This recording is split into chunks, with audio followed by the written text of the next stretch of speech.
E se não venho a ti, e moverei do lugar do teu candeeiro, caso não te arrependas.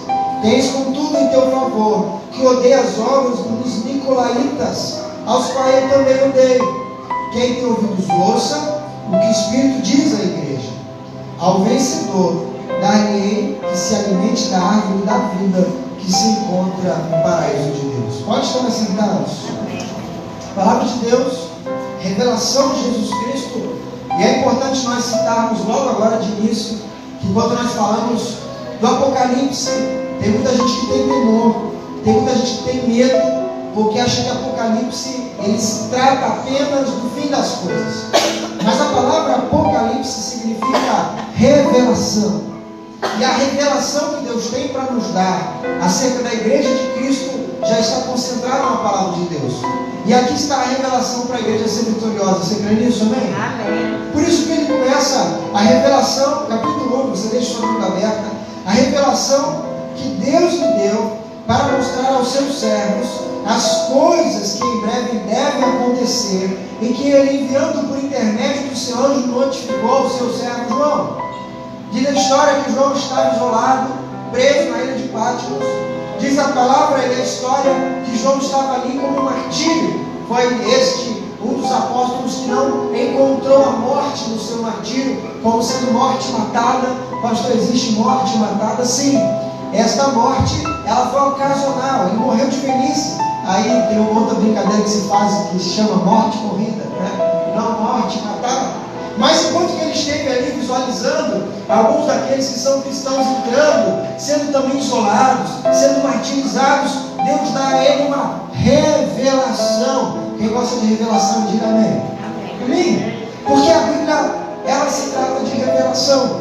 Nós temos a palavra de Deus em Apocalipse como uma revelação. Deus nos revela que nós temos promessas. Deus nos revela que nós somos seu filho. Deus nos revelou Jesus Cristo como sendo o Cordeiro Santo que tira o pecado do mundo. Deus nos revela porque nós somos feitos de carne e temos que nos concentrar, nos alinhar com o Senhor, nos relacionar com esse Deus. Então é importante que Deus se revele a nós. E Ele está se revelando aqui esta noite. Você crê nisso? Amém?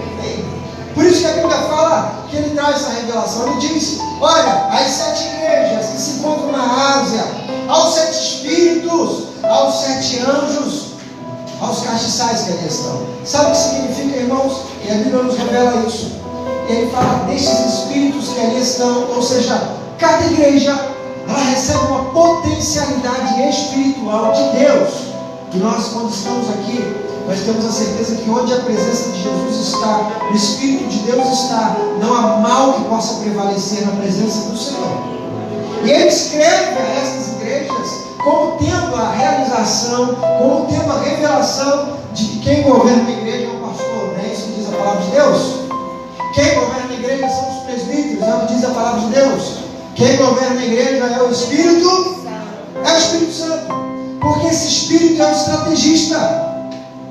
E a gente se reúne, a gente faz reuniões do conselho no começo do ano. Lá em Provérbios fala que o homem faz planos, mas Deus tem a palavra final. E por mais que nós idealizemos, fazemos planos, se os nossos planos não estiverem na vontade de Deus, nós simplesmente estamos jogando por água abaixo a potencialidade do grande gestor da igreja, que é a unção do Espírito Santo de Deus. Por isso é importante que estas 7 igrejas, elas estejam alinhadas em Deus, mas através do Espírito, porque é o Espírito que diz às igrejas. Por isso que ele se revela a este Espírito que está presente no meio da igreja. Eu tenho por hábito de não querer, de não costumar, talvez lá no Ser Forte eu fale em algum momento de forma teológica, mas eu não tenho por hábito de criticar igrejas. Sabe por quê? Porque quando eu critico uma igreja, eu estou criticando o formador, o estrategista daquela igreja. E eu sei que quem está no controle daquela igreja, por mais que você simpatize ou não, é o Espírito Santo de Deus. Porque a Bíblia nos mostra que nada foge do controle de Deus. Tudo está sob a direção do nosso Jesus Todo-Poderoso. Então ele revela o Espírito. Ele diz o seguinte: o anjo da ilha de Éfeso. E agora eu vou pular aqui, eu vou sair voando porque eu sou um anjo.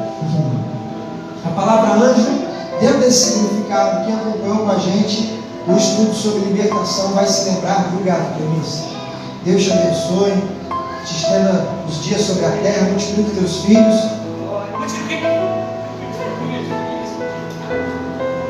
E olha que este anjo, no significado do grego, é enviado. Anjo é aquele que é enviado de Deus. E a Bíblia fala que este anjo, este enviado do Senhor, é quem o Senhor está destinando essas cartas, porque cabe a ele receber a revelação do Senhor e repassar a esta igreja. Porque estas 7 igrejas, essas 7 estrelas, quem já viu uma estrela? Já viu? Lembra que tinha antigamente um dito popular que falava que você não podia apontar para a estrela? Vocês ouviram isso? Eu uma vez apontei e fiquei com medo, irmão, você não faz ideia. Por que a gente não podia apontar para a estrela? Que dava verruga.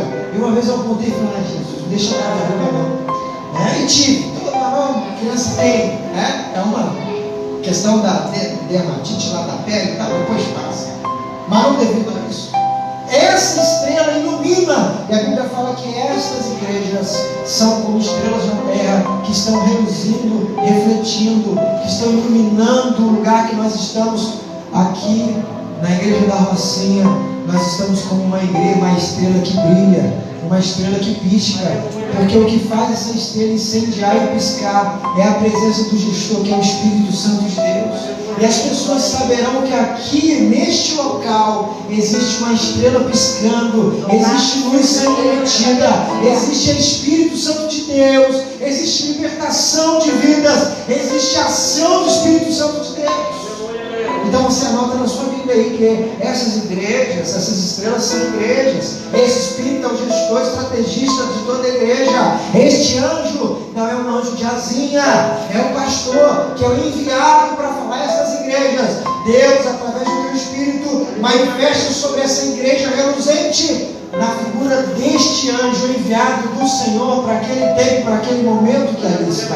O enviado de Deus fala, não aquele que quer, mas aquilo que Deus quer.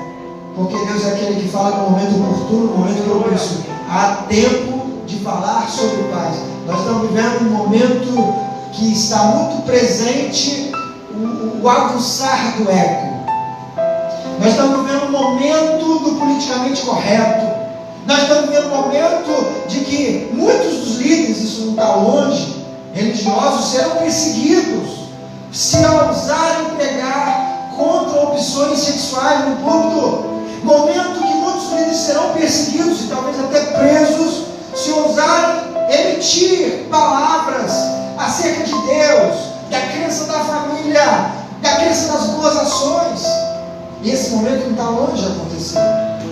Eu lembro, eu já falei isso para alguns irmãos, quando eu era ainda muito novo, sempre fui muito envolvido com a igreja. A irmã Isabel lembra, a irmã Denise está aqui lembra. A gente sempre foi envolvido, eu sempre gostei de estar no meio de reunião. Eu era uma criança, mas com a cabeça de velho. Eu acho que era um jovem velho, irmãos. Deve ser, porque eu era pequeno, eu gostava de estar no meio de pastor, no meio das reuniões. E gostava, meu pai me levava. Eu lembro que uma vez o bispo Ronaldo bateu, tinha uma mão pesada, que eu conhecia essa ele era grandão, tinha uma mão pesada. Ele falou assim, esse menino aqui, aí bateu assim, é forte mesmo. Esse aqui é que vai sofrer.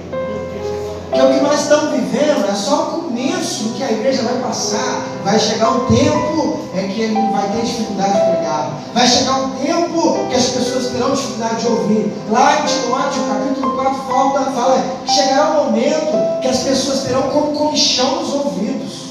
Sabe quando você tem um ouvido necessitado de ter uma coceira? Aí você procura também, para ele, em nome de Jesus, que a gente tem que ser limpinho, que a gente é de Jesus, né? Comichão nos ouvidos significa que não é tudo que eu vou ouvir que eu vou aceitar. Não é tudo que eu vou ouvir que eu vou entender, porque eu entendo dessa forma. O irmão Ciclano entende daquela forma, o irmão Beltrano prega da outra forma. Só que, irmãos, a palavra de Deus, ela não tem múltiplas formas. A forma que está revelada a nós é a forma que Deus deseja que nós saibamos. Por isso, Timóteo fala, olha, chegará um tempo que não suportarão a sã doutrina, é a doutrina apostólica, é a palavra de Deus revelada. Buscarão doutores para si, terão como comichões nos ouvidos. Mas tu, Timóteo é um jovem pastor, e o tutor dele era o apóstolo Paulo, e Paulo faz várias recomendações, ele ainda entra elas e fala, não deixe de pregar, e de exortar, porque esta é a missão do evangelista. Afasta com exímia perfeição. Há tempo e fora de tempo, porque não tem tempo oportuno para pregar. Eu já aprendi isso. Tem um amigo meu, lá em Caxias, que ele era diretor de adolescente, e ele conta esse testemunho, de que um dia ele chegou, tinha uma adolescente visitando a igreja, e eles fizeram culto na casa daquela menina, chegou lá, aquela mulher muito pragmática, muito religiosa, mas não evangélica, não convertida a Jesus Cristo, e ele chegou e viu naquela casa várias imagens, várias construções visuais, e ele foi tomado por uma incomodação do espírito, e aí fizeram aquele culto básico, a gente faz com cuidado, e ele falou comigo assim: eu fiz porque eu senti do espírito, se eu não senti do espírito eu não fazia. E eu, antes de acabar, eu falei: eu não posso acabar porque o espírito está me incomodando, porque isso tudo aqui vai te levar para o inferno. Aí ele foi conselheiro, olhou para ele com os olhos, fez assim: não. E ele disse que quando começou a falar, ele começou a falar em línguas. E naquele momento, aquela mãe começou a chorar. E naquele momento, aquela mulher aceitou Jesus. E aquela mulher se tornou, no futuro muito próximo, a tesoureira da igreja de Parque Fluminense, ajudando o pastor Dorvalino. Meu pastor Dorvalino foi tesoureira dele, porque ele foi tomado pelo Senhor. Olha o que Paulo fala a Timóteo: pregue no tempo e fora de tempo. Não suporta a mão de sã doutrina, pregue. As pessoas vão buscar comichão nos ouvidos, pregue. Não importa, porque quando a gente fala acerca de Deus, não fala acerca do homem. O centro da igreja é a presença de Deus. Os irmãos procuram: pastor, quando algo sobrenatural acontece na igreja, nós continuamos o culto. Falei: por quê? Porque o culto é para Deus. E o principal da igreja é cultuar o Senhor. E nada pode atrapalhar este momento onde Deus está falando na sua vida. Esse momento onde você está sendo ungido. Esse momento onde nós estamos orando. Porque o culto é para Deus. Nós fazemos, mas é para Deus. E ninguém pode tomar atenção do culto a não ser Deus. Nem o pregador, nem pessoas, nem o ninguém. O culto pertence ao nosso Deus.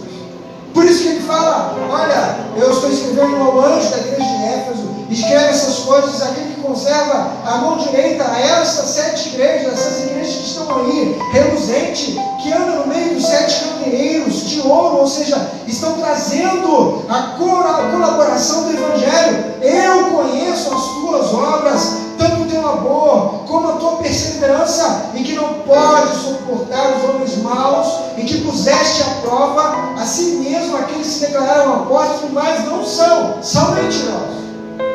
Ele está falando o seguinte: olha, eu conheço as tuas obras. Irmãos, nada que nós venhamos a fazer vai nos definir diante de Deus que somos, a não ser aquilo que nós somos. Eu posso ser a pessoa mais agradável do mundo. Uma vez eu ouvi um irmão falando assim: eu pastor, muito sociável. Eu falei: irmão, não entendi. Bem relacionado. Eu falei: não entendi. O que eu sou não me define diante de Deus. Por mais sociável que eu seja, irmão, se meu coração não estiver disposto a altar do Senhor, eu sou só um indivíduo sociável. Talvez eu preste muito bem para qualquer situação apolitizada fora da igreja, mas dentro da casa de Deus, quando Deus olha para mim, interessa aquilo que eu sou, de joelhos dobrados, no meu quarto, porque Ele conhece as minhas obras. Não há nada que você vai fazer que vai apresentar uma boa conduta diante de Deus, a não ser aquilo que você é. Eu já ministrei isso aqui antes. Quando Caim e Abel oferecem ao Senhor, olha a mensagem de culto que já é ministrada lá em Gênesis. Porque quando eu era criança eu falava assim: não, porque Deus não aceitou a oferta de Caim porque era a oferta de cereais. Ele aceitou a oferta de Abel porque era o cordeiro, o sangue era a revelação também. A gente sabe que o cordeiro, ele teologicamente traz a revelação do sangue lá no Novo Testamento. Só que em Levítico capítulo 2, Deus institui a oferta de cereais para aqueles que não têm condições de dar um cordeiro. Deus fala: eu aceito porque não é um produto, não é uma oferta. Eu aceito porque é um coração contrito e quebrantado. É esse que eu aceito. E ele olha para Caim e fala: por que caiu o semblante? Crente tem que ter cara feliz, irmãos. Crente tem que ter alegria. Se a gente está andando cabisbaixo, a gente está precisando de ajuda. E a gente passa momentos que a gente está chateado. Isso acontece porque a gente é ser humano. Assim como o pastor não é um anjo que voa, vocês também não são os anjinhos que saem voando. Tem dia que a gente não está bem, não é? Tem dia que a gente está mal. Mas nem todo dia a gente pode se ficar mal, porque a Bíblia fala que aqueles que confiam no Senhor renovam as suas forças. Hoje eu estou mal, mas eu confio no Senhor. Amanhã eu vou estar bem, em nome de Jesus. A máscara não deixa. Mas irmão, quando a gente olha para o irmão e dá um sorriso gostoso, tá tudo bem, você dá um sorriso, fala, graças a Deus. Aí ele vai falar assim, e o irmão dá um sorriso, fala, tá tudo bem, ele fala, não tá não. Mas Deus é maior sobre a minha vida. Conheço as suas obras, que me leva a perguntar, você trabalha para quem? Você trabalha para quem? Porque no teu trabalho você trabalha para alguém.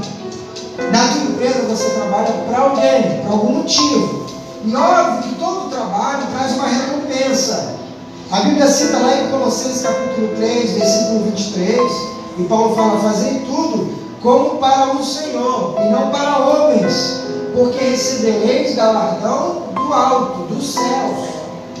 Tudo que vocês façam, enquanto Paulo está falando para escravos. É importante nós citarmos isso. Porque no Novo Testamento, lá no período romano, a ideia da escravidão ainda era existencial. E não era apenas racial, embora racial já existisse nesse período. Mas escravidão, às vezes, era social.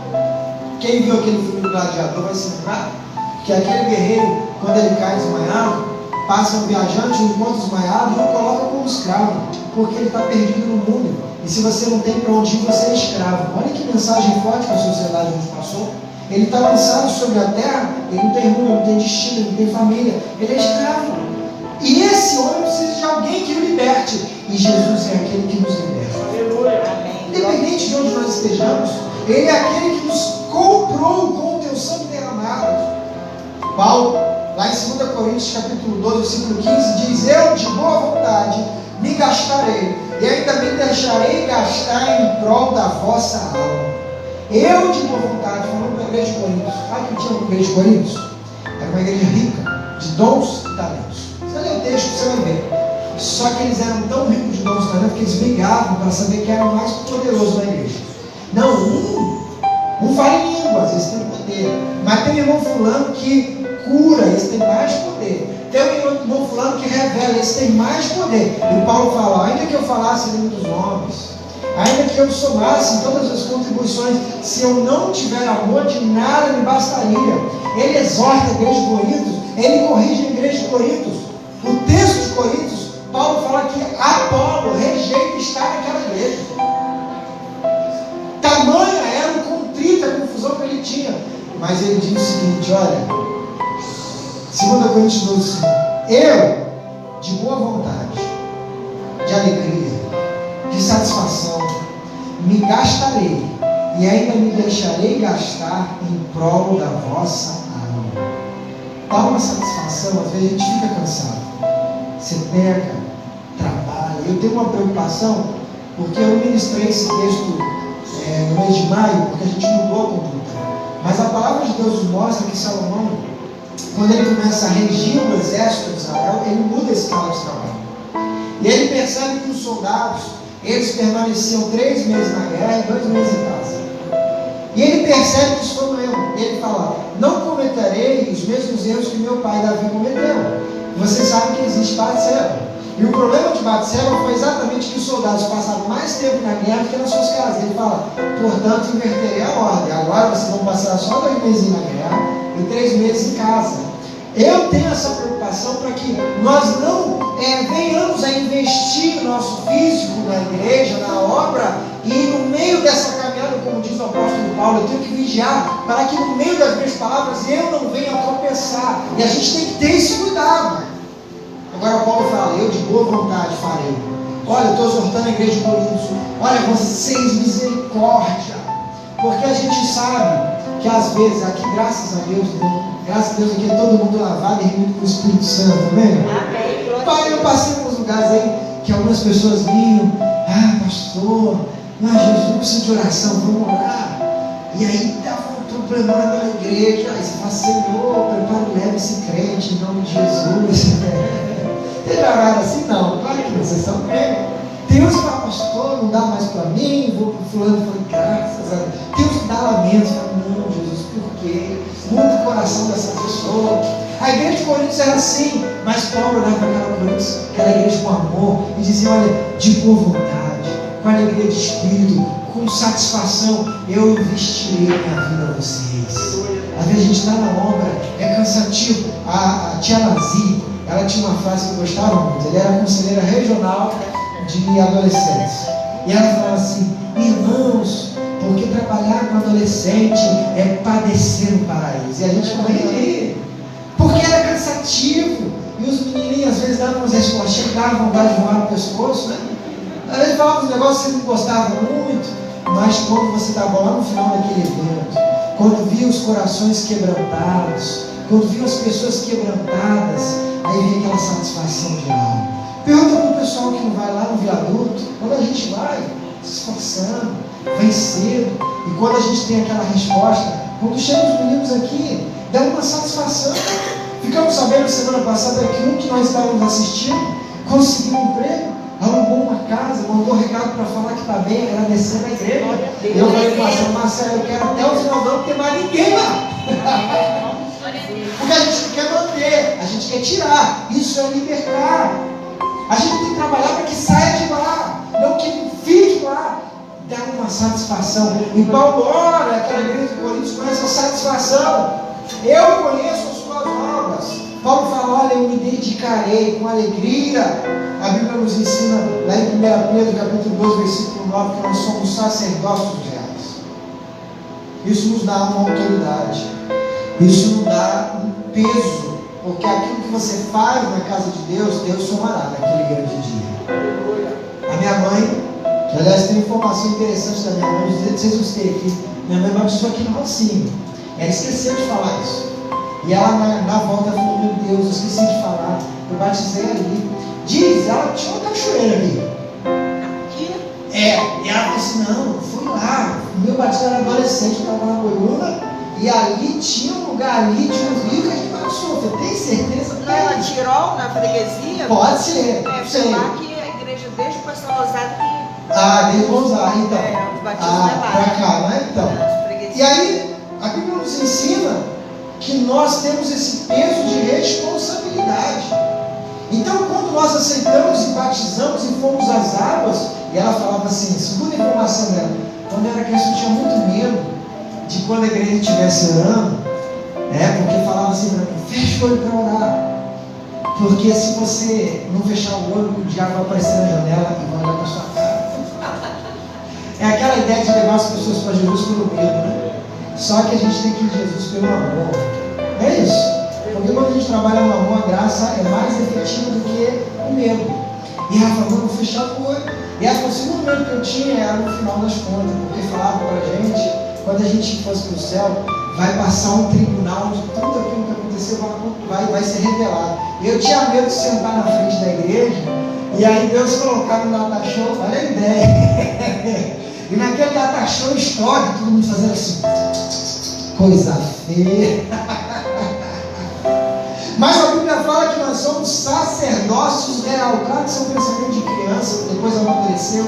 Nós seremos julgados pelas nossas atitudes, mas instantaneamente, porque Deus já sabe. E não há interesse de Deus que revele-se. A Bíblia fala que Deus lança fora no mar do esquecimento nossas transgressões, o nosso pecado. A Bíblia fala que é isso que faço nova todas as coisas. Nós somos uma nova criatura em Cristo Jesus. Amém? Por isso somos sacerdócios real, despenseiros da casa de Deus, como diz Tito, capítulo 1, versículo 7. Despenseiro da casa de Deus é aquele que está à frente, aquele que está diante, aquele que está em distribuição, é aquele que está em oferecer a obra do nosso Deus Todo-Poderoso. Essa é a palavra de Deus. Esta é a obra que Deus fala: ei, igreja de Éfeso, eu conheço as suas obras. Não adianta você fazer força para demonstrar ser aquilo que não é.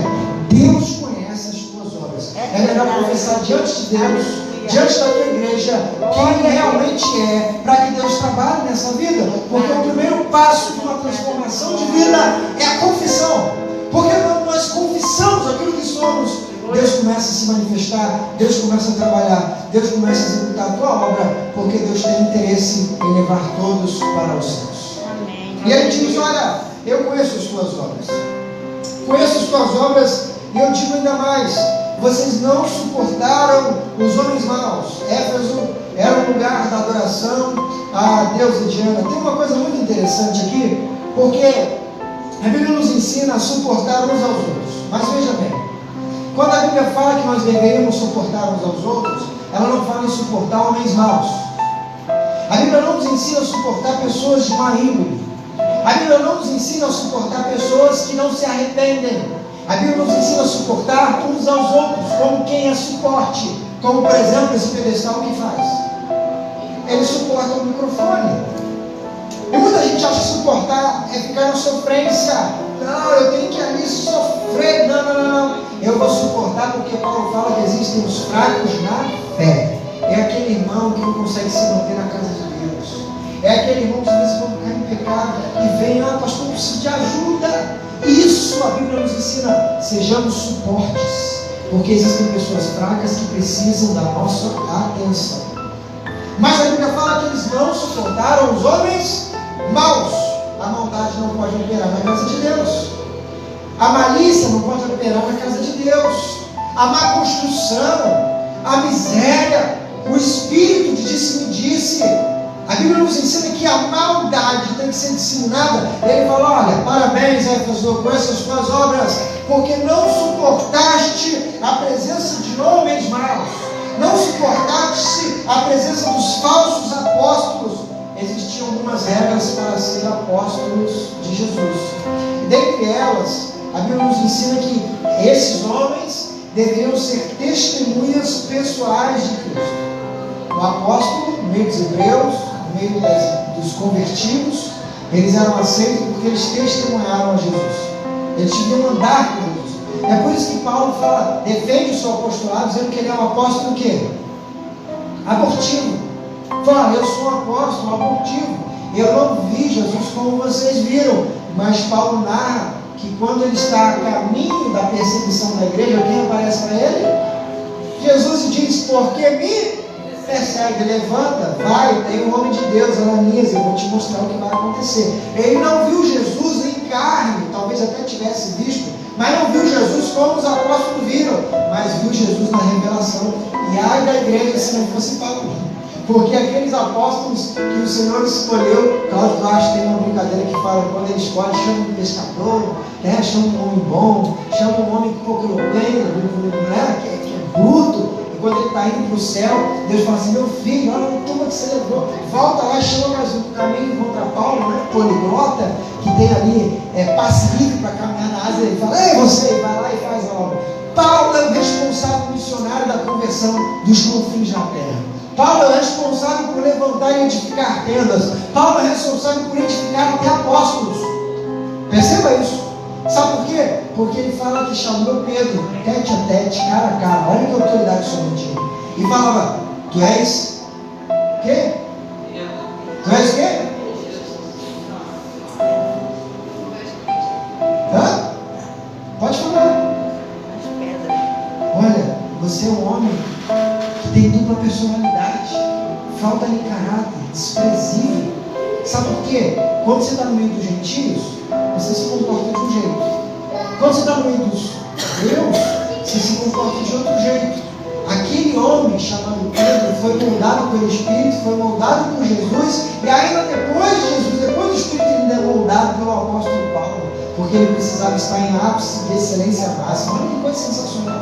Por isso a Bíblia nos ensina, olha, vocês rejeitaram os falsos apóstolos, precisava andar com Jesus. Segundo, esses apóstolos eram aqueles que perseveraram na doutrina dos apóstolos que foram levantados pelo Senhor.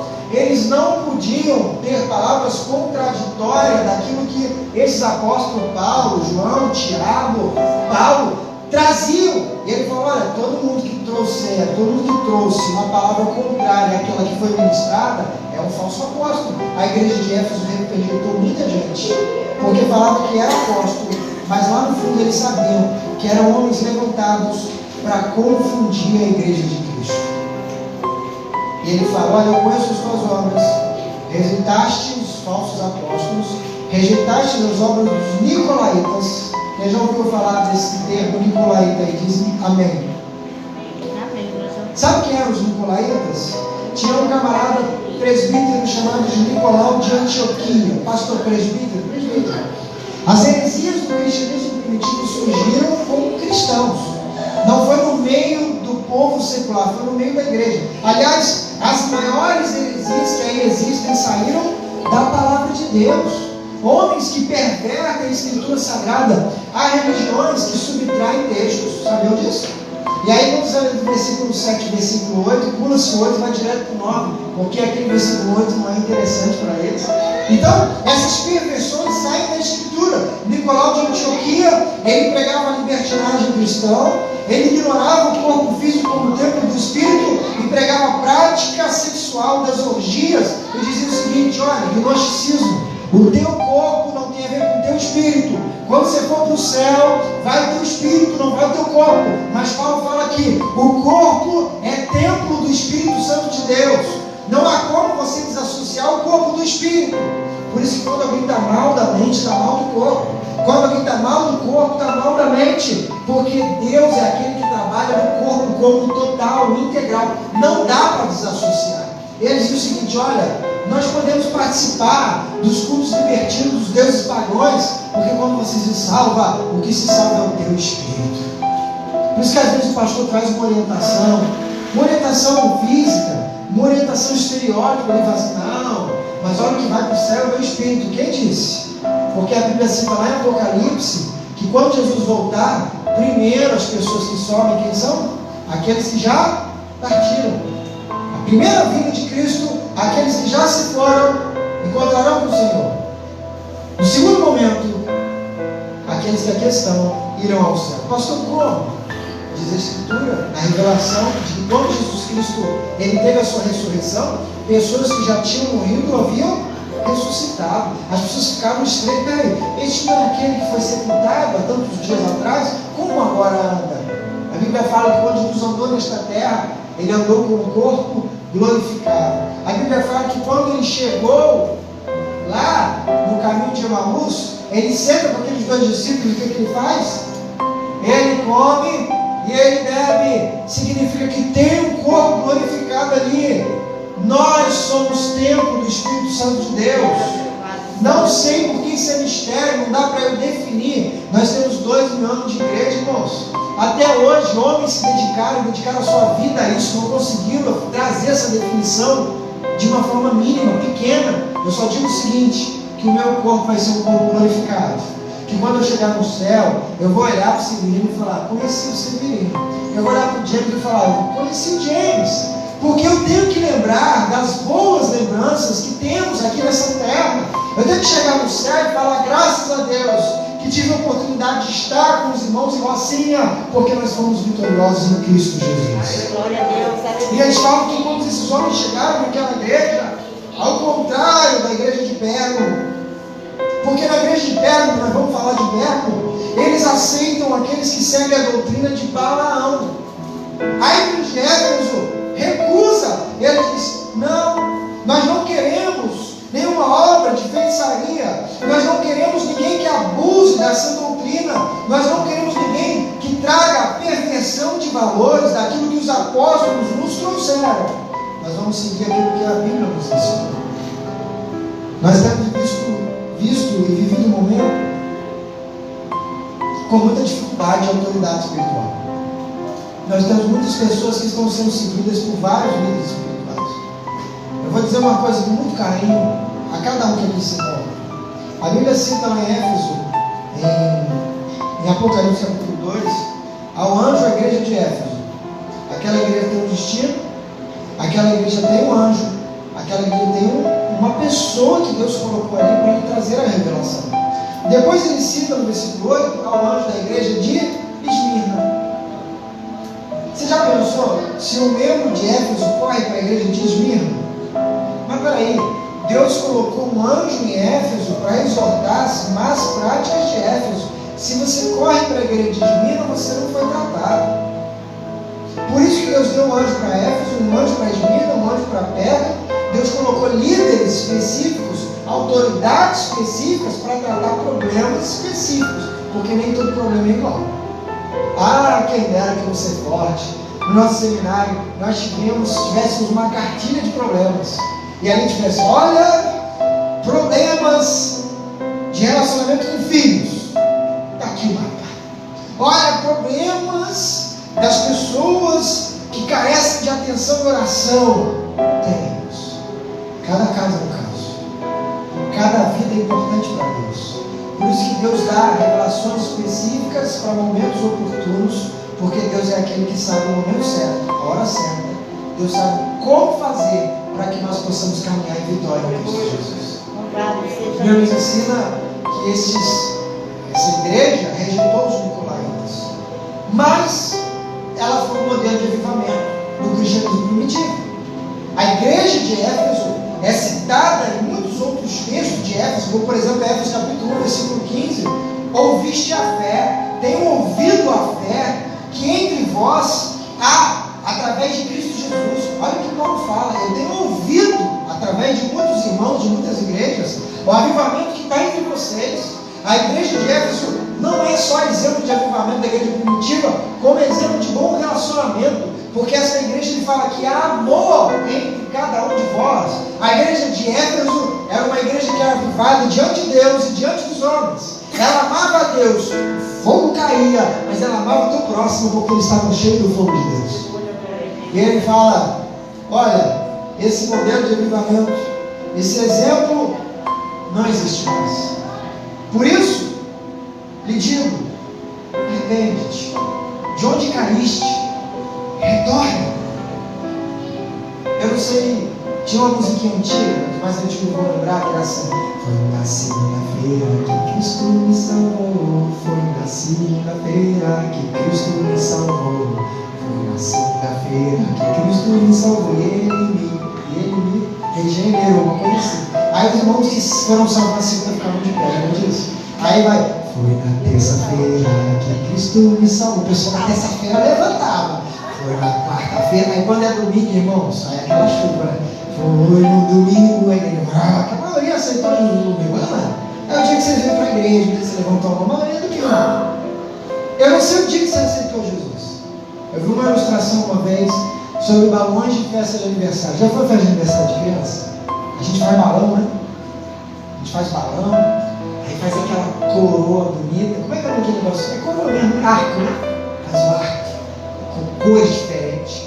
Aí você tem que desfazer o balão, sabe quando? Não é no dia anterior, não é de manhã, é pertinho da festa. O balão é o último, você faz no período da tarde. Porque quando chegar na época das fotos, 4 horas depois, o balão está pronto. Né? Forte, brilhoso, tem uns balões com nome, tem uns metálicos. Agora tem uns que você apaga, mas ele fica fluorescente, vocês já viram? Hoje já era. Só que quando dá no dia seguinte, aí você vai lá para desfazer a festa, aqueles balões cheios estão como? Uns estão cheios, os outros estão bem murchinhos.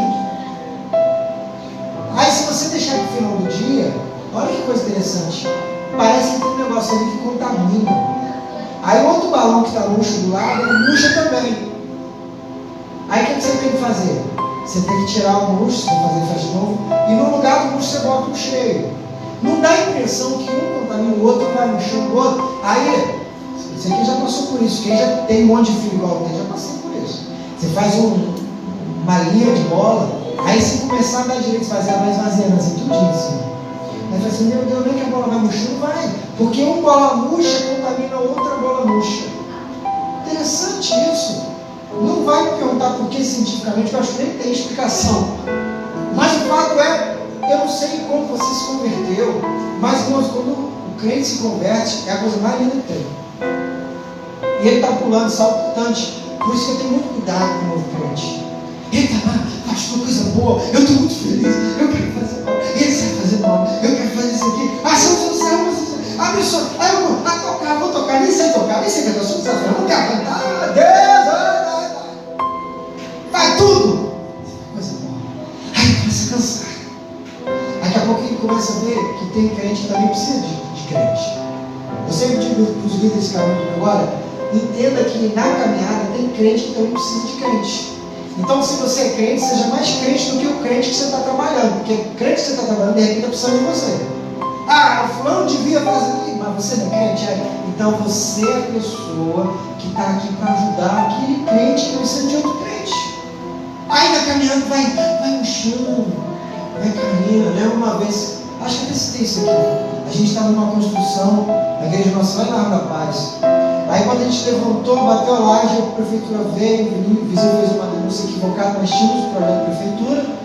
Depois descobrimos que era um conchavo, uma obra de Satanás para impedir a construção da igreja. Aí embargou.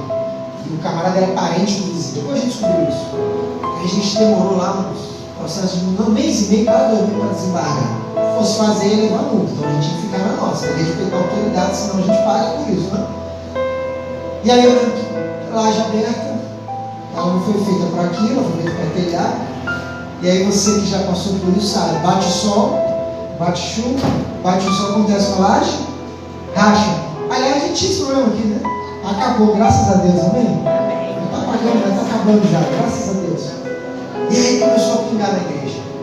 E aí começou a ter poeira na igreja, porque aquela poeirada. E aí começou já o pessoal, pastor, não vou não. Uma renite aí vai acabar cantando. Não mesmo? O pastor vai não, roupa de asa. Estou me sentindo mal. Aí começou a dar goteira, chovendo, a gente falou, não vou não, está caindo gota na minha cabeça. Tinha uma irmãzinha, uma mãozinha, até hoje, graças a Deus, eu tenho conservado ela conosco. Ela fala assim, glória a Deus. Aí já quando falando, glória a Deus. Cara, quando tem um glória, glória a Deus, glória a Deus, glória. Aqui é muito glória, glória. Mas tinha gente que, não, assim mesmo, a igreja está acabando, o processo de obra embargado aí, a gente vai continuar. Aí o outro falou, olha aí, não tem solução não. Aí outra semana, o outro irmão já estava assim, você tem razão. Já era para ter feito, né? A igreja é responsável. Se Deus estivesse na causa, tinha conseguido. Irmãos, Jesus foi no deserto, Deus estava com ele. Paulo foi impedido de caminhar ao exercício pelo Espírito Santo, pelo diabo, e Deus estava com ele. Está lá. Ué, quer dizer que se tem prova, Deus não está? Como é que é isso?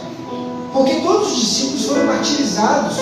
Há ainda a história de que Paulo se rejeitou ser crucificado como Cristo. E aí supõe-se o fato dele ter pedido para ser crucificado de cabeça para baixo, porque ele não queria ser crucificado como Messias, o seu Redentor. Então quer dizer que ele estava sem Cristo? Isso é teologia da prosperidade, pragmática. Então quer dizer, Deus só está se eu estiver na vitória. Se eu estiver na prova, não tem Deus. Como é que é isso? Porque a Bíblia nos ensina que nós crescemos em meio às lutas, às provas. É assim que nós vamos fazer um vitorioso. É assim que vamos fazer erguer gente, homens e mulheres cheios da presença de Deus. É assim que nós vamos levantar homens cheios, ungidos, mulheres cheias e ungidas. Era no meio da luta, era no meio da prova. A igreja de Éfeso, ela foi uma referência de avivamento do cristianismo primitivo. Mas de repente ela caiu. Quanto tempo tem que você aceitou Jesus? Vamos lá? Quem aceitou Jesus há 2 anos aí? Diz amém. 5 anos. Amém. Quem aceitou Jesus há 10 anos? Amém. 15. Vamos lá, vamos falar dos dinossauros agora, né? Mais de 20 anos. Mais de 20 anos. Mais de 20, tá, irmãos? A perder de 20. Muito tempo de evangelho. Como é que a gente era, né? Como é que a gente fez? Eu vi um testemunho do meu irmão que falou assim, pastor, aqui nessa igreja, a gente acendeu o fogo no chão. A primeira coisa que nós fizemos foi aqui na edificação, botamos fogo no chão, botamos uma panelinha. Como é que a gente era lá no começo? A igreja de Éfeso foi uma referência de avivamento. E a Bíblia nos ensina, nos exorta, tenho contra ti que abandonaste o primeiro amor. Meu Deus. Não é mais aquele crente. Não é mais ungido. Será que a unção Deus tira? Será que Deus deixa de escolher os teus? Ou somos nós que rejeitamos o que Ele tem para nós? Somos nós. E Ele fala, arrepende-te. Olha onde você caiu. É importante sabermos o que nos afasta de Deus, sabia disso? Tem muito crente que às vezes tem muito tempo de igreja, mas não consegue perceber que afasta de Deus, pois tem que me afastar de Deus. Pastor, eu quero conversar com o Senhor, porque está acontecendo isso, eu preciso de alguém que me ajude. Talvez ali me ajudaram, ali não, mas eu tenho certeza que você vai me ajudar. Você está tratado nessa área, porque eu quero ser pleno do Espírito Santo de Deus. E ele fala: lembra-te de onde caíste, arrepende-te, ou eu lhe soprarei, eu lhe afastarei, eu dizimarei esta igreja. Mas aqueles que forem fiel até a morte. Olha que promessa. Essa é a primeira promessa da igreja dos últimos dias. Você recebe isso em nome de Jesus. Dá-lhe a árvore da vida. Pastor, eu sabia que tinha a árvore do conhecimento do bem e do mal. Está lá em Gênesis. Mas também cita a árvore da vida. E sabe o que é interessante? Ela volta em Apocalipse. Sabe o que significa? Para se viver, para se continuar vivo no Éden, era necessário que você comesse da árvore da vida. Se você não come da árvore da vida, você morre. É o que dá-nos a entender. A Bíblia não deixa isso claro, mas dá-nos a entender que se tinha uma árvore da vida no jardim, você precisa comer ela para você se manter vivo. Sabe o que nos dá a vida hoje? É Jesus. Ele é esta árvore da vida. Ele que nos dá o alimento contínuo espiritual. Por isso tem que comer desta palavra. Ele é a palavra revelada de Deus todos os dias, para que eu mantenha vivo diante de Deus. Eu vou fazer a primeira oração desses 7 quinta-feiras. A primeira oração é da renovação do primeiro amor. Eu quero convidar vocês a se colocar de pé em nome de Jesus. Coloque-se de pé em nome de Jesus. Aleluia. Coloque-se de pé. Coloque a mão no teu coração. Eu quero agora que você traga à memória aquilo que você fez, aquilo que Deus te chamou e para onde Deus te deixou. Eu quero, em nome de Jesus, profetizar a renovação do ministério da tua vida em nome de Jesus. Eu quero que você levante uma oração, Senhor, de amor e diga: Senhor, eu quero voltar ao início de todas as coisas. Eu quero voltar ao meu primeiro amor, como a igreja de Éfeso foi exortada, porque eu creio que Tu és o Deus que me chamou e aquele que começou a boa obra é fiel para cumprir, em nome de Jesus. Coloque a mão no teu coração. Deus Pai, eis aqui a Tua igreja reunida. E eu quero, Senhor, que o Teu Espírito Santo possa tocar-nos, consolar-nos, avivar-nos. Só Tu sabes, Senhor, o lugar onde nós caímos. Só Tu sabes, Senhor, o momento em que nós nos decepcionamos. Só Tu sabes, Senhor, aonde está a nossa ferida. Mas agora, em nome de Jesus, eu quero profetizar a renovação espiritual destas vidas. Eu quero, Senhor, pedir que a Tua unção seja redobrada em nome de Jesus Cristo. Senhor, que haja uma unção dobrada, que esta glória seja ainda maior do que a primeira, que profetize mais, que pregue mais, que fale mais em língua, Senhor, que louve mais, que evangelize mais, porque mais tem o Senhor para fazer do que o homem para destruir, mais tem Deus para dar do que o inimigo para tirar. Então renova a tua unção sobre a tua vida, renova a tua unção sobre a tua igreja, em nome de Jesus. Senhor, que possamos olhar para trás com o objetivo de olhar para a frente e colocar-nos de pé, certo de que a tua vitória está sendo estabelecida sobre a tua igreja. Recebamos, Senhor, a tua promessa da árvore da vida, do alimento espiritual, do renovo do primeiro amor, em nome de Jesus Cristo. Amém e amém. Nova unção sobre mim para profetizar e pregar a libertação e o Teu poder para curar as cadeias, quebrar, confundir e fluir dessa palavra. Uma só palavra que Deus manda vai fazer a minha vida mudar. Minhas lutas eu vou triunfar, pois eu sei que só em Ti confiar. Se o inimigo quiser me combater, não há nada que me faça temer. Não importa o que enfrentarei, uma só palavra que Deus manda vai fazer a minha vida mudar. Minhas lutas eu vou viver, pois eu sei que só em Ti confiar. Se o inimigo quiser me combater, não há nada que me faça temer. Não importa o que enfrentar.